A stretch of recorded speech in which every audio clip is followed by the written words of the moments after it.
Ford and Firestone. It was a partnership almost as old as time. And then came the Ford Explorer.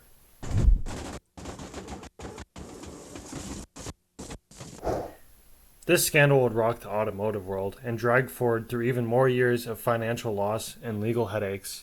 After doing a video on GM scandal, I figured it was only fair to discuss one of Ford's scandals. I could have chosen the Pinto, but I wanted to touch on the Explorer, as it's more recent and it resonates more with me. In fact, the first vehicle I ever drove was a 1996 Explorer. I also used a 2005 Explorer for my driving test. Anyway, enough about me. Let's get down to business. Ford introduced the revolutionary Explorer in 1990 to replace the beautiful Bronco 2.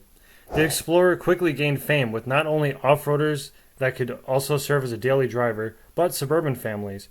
You know, the white picket fence and all the houses that look exactly the same. However, its reputation will quickly roll, sorry, that's a bad joke, into the other direction. The Firestone and Ford tire controversy of the 90s saw hundreds of people die in accidents caused by the failure of Firestone tires installed on light trucks and SUVs made by the Ford Motor Company. As early as 1996, personal injury lawyers were aware of accidents, injuries, and deaths caused when the tread separated from Firestone tires at high speeds.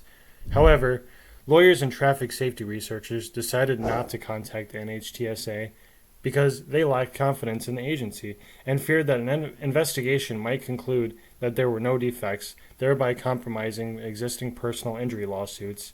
You know, I also struggle to trust any government agency.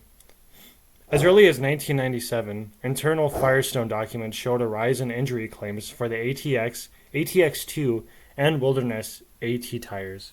In July 1998, Samuel Boyden, a researcher for State Farm Insurance, received a call from a claims handler asking for information about tread separation in Firestone tires. Boyden subsequently found 21 crashes caused by tread separation and forwarded the information to the NHTSA. In 1998, Ford quietly began replacing Firestone tires in Venezuela, where 46 deaths had occurred, and Firestone was aware of tire defects in Venezuela as early as 1999.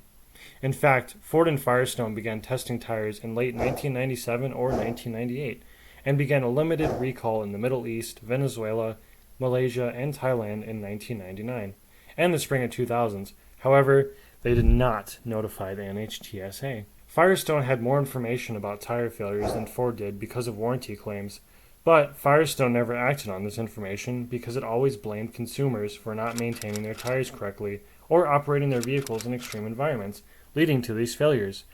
Great job, guys. They did, however, this is huge, add a nylon cap to the tire's belted radial to give extra strength to the tread. What did Ford do? Well, the NHTSA had a toll-free hotline, and the NHTSA and Ford looked at the complaints. But the consumer complaints did not reflect the size of the problem, because attorneys and their clients had almost completely stopped using the hotline. The government would finally get involved on March 6, 2000, when the NHTSA began a preliminary inquiry into the high incidences of tire failures and accidents of Ford Explorers and other light trucks and SUVs fitted with the Firestone Radial ATX, ATX2, and Wilderness tires. This became a formal investigation on May 2nd. Then on August 9th, Firestone recalled all ATX and ATX2 tires and all Wilderness AT tires manufactured in Decatur. Then, August 31st, 2000, the Office of Defect Investigation upgraded the investigation to an engineering analysis to determine whether Firestone's recall covered all the defective tires. Ford and Firestone both sent root cause analysis to the NHTSA. Firestone, of course, argued that vehicle weight, tire design, low recommended inflation pressure, and lower tire adhesion for tires manufactured at the Decatur factory contributed to tire failures. Then Ford argued that the tire design led to higher operating temperatures than similar tires manufactured by Goodyear, that Firestone's tires' relatively small wedge, a strip of rubber between the first and second belts, made them weaker and more failure-prone than comparable Michelin tires, and that there were manufacturing problems at the Decatur factory, which, come to find out, it had a significantly higher failure rate than the other two Firestone factories that manufactured the same tire models in Wilson, North Carolina, and Joliet, Quebec. The Wilderness AT tires manufactured before 1998 had higher failure rates regardless of where they were manufactured, and had a safety-related design defect according to the NHTSA. The Wilderness AT was sold and installed on Ford trucks from 1996 to 2000 and had a temperature and heat resistance rating of C, which is the lowest rating allowed by the NHTSA's grading system, by the way. However, before going any further, I feel like I should explain what tread separation even is.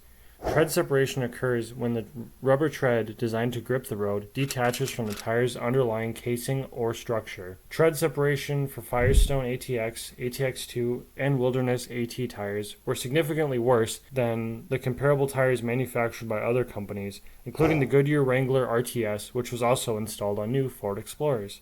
The tread separating tire was most frequently the left rear wheel of the vehicle. Reasons suggested include the additional heat from the exhaust, higher weight on the driver's side because vehicles are often driven without any passengers, or higher temperatures in the middle of the road than on the shoulders. There were multiple reasons for the tread separations: tire age, design, and also labor and management problems within Bridgestone and Firestone and at the Decatur, Illinois factory. In a deposition, retired Firestone workers testified that quality control problems at the Decatur factory could have led workers to manufacture defective tires. It probably didn't help that there was a strike against Firestone carried out by the United States Rubber Workers and the United Steel Workers. Firestone responded by hiring replacement workers at all their facilities. And by January 1995, Firestone had hired 2,300 replacement workers who were paid 30% less. That's one way to do business in America. One worker stated that despite getting a company discount, he'd stopped purchasing Firestone tires years before the crisis developed because of quality control problems. That's pretty fucking bad. Others stated that they had to inspect as many as 100 tires an hour, which they believed were far too many tires to do an adequate job, and that they were even told to sign off on tires that they did not actually inspect. Man, that kind of sounds like me at my old job. The recalls would come flooding in for both Ford and Firestone. On August 21st, 2000, Ford halted production at 3 truck assembly plants so that 70,000 tires could be diverted towards the recall effort Firestone had declared. Then Ford's recall of 3 million vehicles in May of 2001 cost them an eye-watering $3 billion.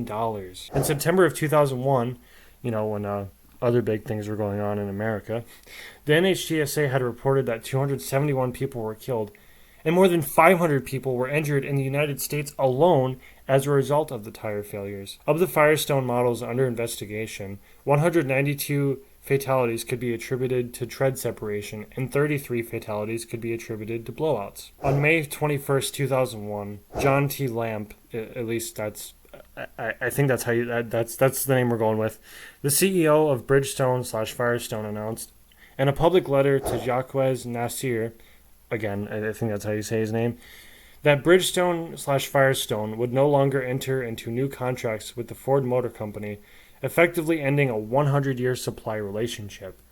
When the dust had finally settled, Ford settled 1,500 cases regarding the safety of the Explorer.